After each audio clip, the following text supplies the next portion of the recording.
കൃഷിയായിരുന്നു മലപ്പുറം വലിയകുന്നിൽ രാമന്റെ ഉപജീവന മാർഗം. പ്രായമായപ്പോൾ നെൽകൃഷി ഉപേക്ഷിച്ച് ഔഷധ സസ്യങ്ങൾ വളർത്തുകയാണ് ഇദ്ദേഹം. വയസ്സ് 72 ആയപ്പോഴും കൃഷിയോടുള്ള താല്പര്യം രാമൻ വിട്ടില്ല. വെളുപ്പിന് 5 മണി മുതൽ രാമൻ തന്റെ ഔഷധ സസ്യങ്ങൾക്കൊപ്പമുണ്ടാകും.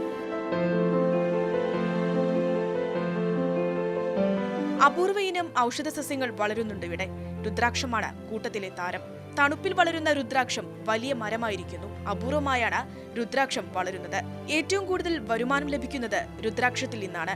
രുദ്രാക്ഷത്തിന്റെ കുരുവിന് ആവശ്യക്കാർ ഏറെയാണ്. ആയുർവേദവും വിശ്വാസവുമാണ് രുദ്രാക്ഷത്തിന്റെ വിപണിയെ സ്വാധീനിക്കുന്നത്. രുദ്രാക്ഷത്തിന്റെ വരുമാനം പല ആൾക്കാരും ഈ പല മുഖങ്ങളായിട്ടുള്ള സാധനം അതിലുണ്ടാവുന്നു.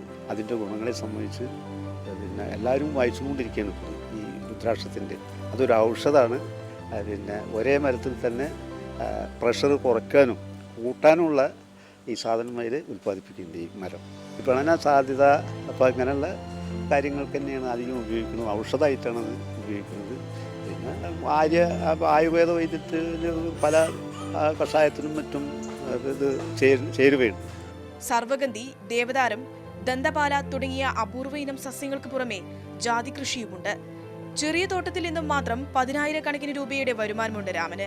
വീടിനടുത്ത് ഒഴിഞ്ഞുകിടക്കുന്ന സ്ഥലത്ത് നിറയെ സസ്യങ്ങളുള്ള ഔഷധോദ്യാനം ഒരുക്കി വിദ്യാർത്ഥികൾക്ക് ഗവേഷണം നടത്താൻ ഇടമുണ്ടാക്കലാണ് രാമന്റെ അടുത്ത ലക്ഷ്യം. മാതൃഭൂമി ന്യൂസ്, തിരൂർ.